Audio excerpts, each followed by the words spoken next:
দর্শক, আপনাদেরকে আজকে জানাবো অজানা এক তথ্য। আপনারা অজানা এই সমস্ত তথ্য জানতে হলে অবশ্যই প্রবাসীর আওয়াজ আমাদের এই চ্যানেলে সাথে থাকবেন এবং সাবস্ক্রাইব করে দিবেন। যারা এখনও সাবস্ক্রাইব করেন নাই সাবস্ক্রাইব করবেন, যারা করছেন তাদেরকে অশেষ ধন্যবাদ জানিয়ে শুরু করছি আজকের আপডেট। বর্তমানে পৃথিবীতে সারা বিশ্বে এমন কোনো লোক নাই যে মোবাইল কেউই চালায় না। প্রত্যেকের হাতে এখন মোবাইল। এটা একটা মানুষের এখন মৌলিক চাহিদা এবং এটা দৈনন্দিন জীবনে প্রত্যেকটা মানুষের এখন প্রয়োজনীয় সেই মোবাইল এবং তার সাথে সাথে নেটওয়ার্ক। সেই নেটওয়ার্ক সম্পর্কে আজকে কিছু আপনাদের কথা বলবো।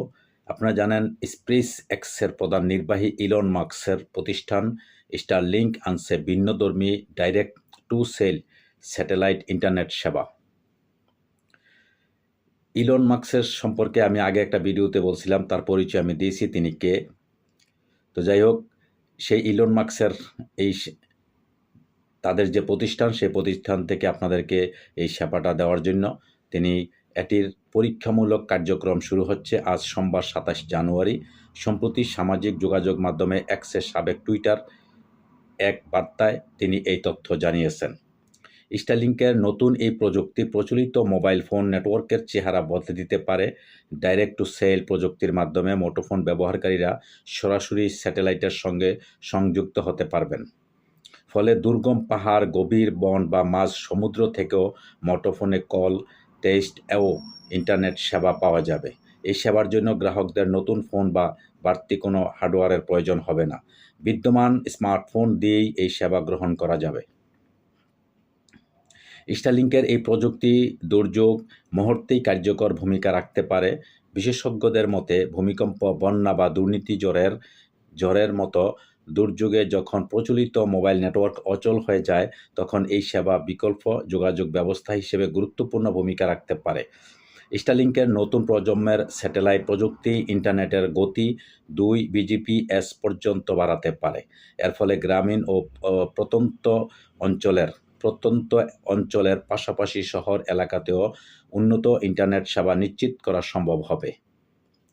স্পেস এক্স ফ্যালকন 9 রকেটের মাধ্যমে স্টারলিংকের ডাইরেক্ট টু সেল স্যাটেলাইট উৎক্ষেপণ শুরু করেছে। ভবিষ্যতে স্টারশিপ রকেটের মাধ্যমে আরও স্যাটেলাইট মহাকাশে পাঠানো হবে।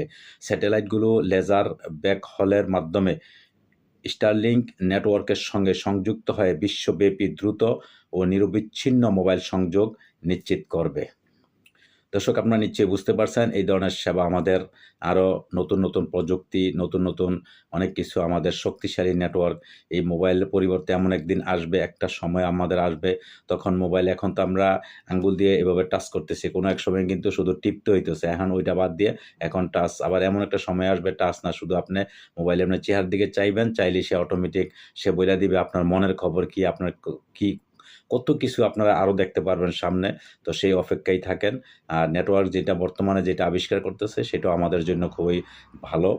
আমরা সবই খুবই উপকৃত হবে। পৃথিবীর যেখান থেকে আমরা মোবাইল চালাই না কেন, প্রত্যেকেই আমরা নেটওয়ার্ক, সবচেয়ে ইন্টারনেট কালেকশন বা নেটওয়ার্ক, এটা আমাদের খুবই প্রয়োজনীয় একটা জিনিস। সো নেটটা যদি আমাদের ক্লিয়ার থাকে তাহলে আমাদের আর কোনো সমস্যা নেই, সব কিছুরই সমাধান হয়ে যাবে। তো যাই হোক দর্শক, এই ধরনের গুরুত্বপূর্ণ আপডেট পেতে অবশ্যই আমাদের সাথে থাকবেন। আর এতক্ষণ সাথে থাকার জন্য যারা আমার ভিডিওটা দেখছেন তাদেরকে অশেষ ধন্যবাদ জানিয়ে শেষ করছি। আল্লাহ হাফেজ।